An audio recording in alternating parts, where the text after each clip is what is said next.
acara Talk with Dr. Dinda.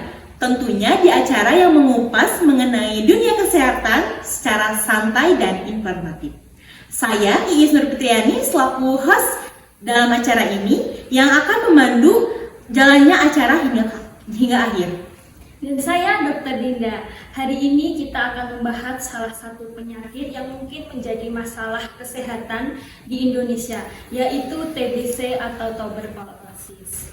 Untuk Bapak Ibu atau yang sedang melawan penyakit TBC ini jangan khawatir, karena TBC ini bisa disembuhkan dengan menerapkan terapi pengobatan dengan benar.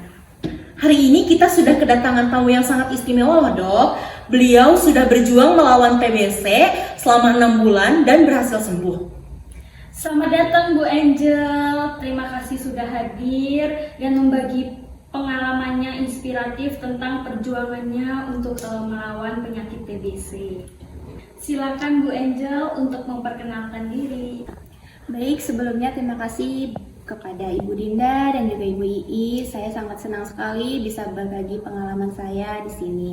Sebelumnya izinkan saya untuk perkenalan terlebih dahulu ya. Perkenalkan, nama saya Angel, usia saya 25 tahun, asal saya dari Bandung. Baik Ibu Angel, boleh sedikit cerita pengalaman Ibu. Bagaimana sih awalnya Ibu bisa mengetahui jika ketika Ibu terkena TBC?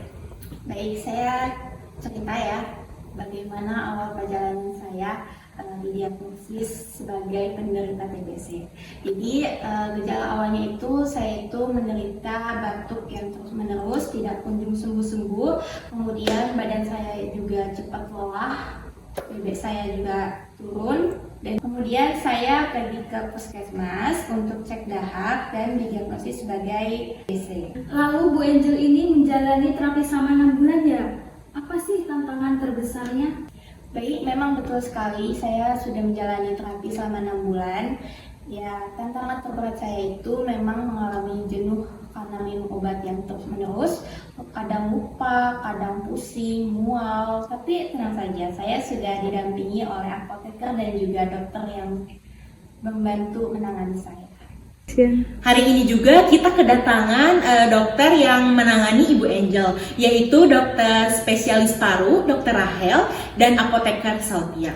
Selamat siang dok dan apoteker Salpia. Selamat siang. Dok, bisa dijelaskan mengapa pengobatan TBC ini harus sampai 6 bulan? Baik Dokter Dinda, sebelumnya kita harus paham terlebih dahulu ya terkait TBC itu apa. TBC itu merupakan penyakit yang disebabkan oleh mikrobakterium tuberkulosis, di mana bakteri ini tuh berkembang biaknya secara lambat dan di mana dia itu suka bersembunyi di dalam tubuh kita, di dalam sel-sel yang mungkin tidak dapat dijangkau dengan mudah. Karena itu dalam pengobatannya sendiri kita membutuhkan jangka waktu yang lebih lama dan juga pemberian obat kombinasi agar memastikan bahwa bakterinya itu benar-benar mati dalam tubuh, seperti itu.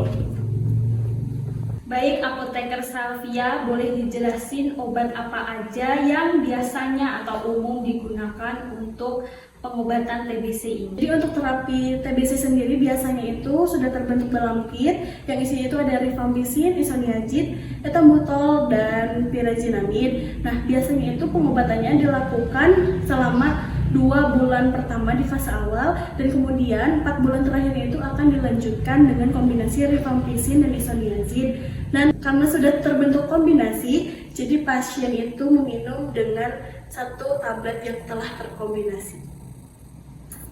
Wah, banyak sekali ya Bu apoteker Salpia. Jadi tiap hari Ibu Angel ini harus meminum obat sebanyak itu ya? Benar, tapi sekarang telah tercipta FDC, yaitu Fixed Dosage Combination, sehingga pasien hanya perlu meminum 2-4 tablet sehari sekali. Seperti itu. Akan tetapi, ya hal yang paling penting untuk para pasien TB itu jangan pernah putus untuk meminum obatnya. Betul sekali Bu apoteker, jika putus minum obat-obatan itu akan menimbulkan resistensi terhadap bakterinya yang akan memperlambat pengobatan dan memperberat penyakitnya sendiri. Jadi untuk keluarga di rumah ataupun ibu atau bapak yang menderita TBC diharapkan untuk tidak berhenti minum obat ya. Tetap semangat. Dari banyaknya obat dan lamanya pengobatan, mungkin bagi pasien itu akan mengalami kejenuhan. Lalu bagaimana sih biar pasien itu cara menghadapinya biar nggak jenuh?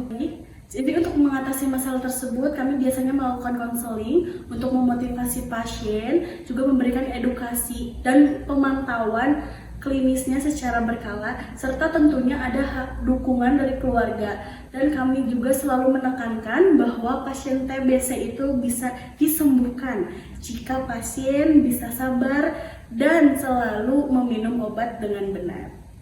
Baik pemirsa, itulah pembahasan mengenai tuberkulosis. Kita nantikan sesaat lagi.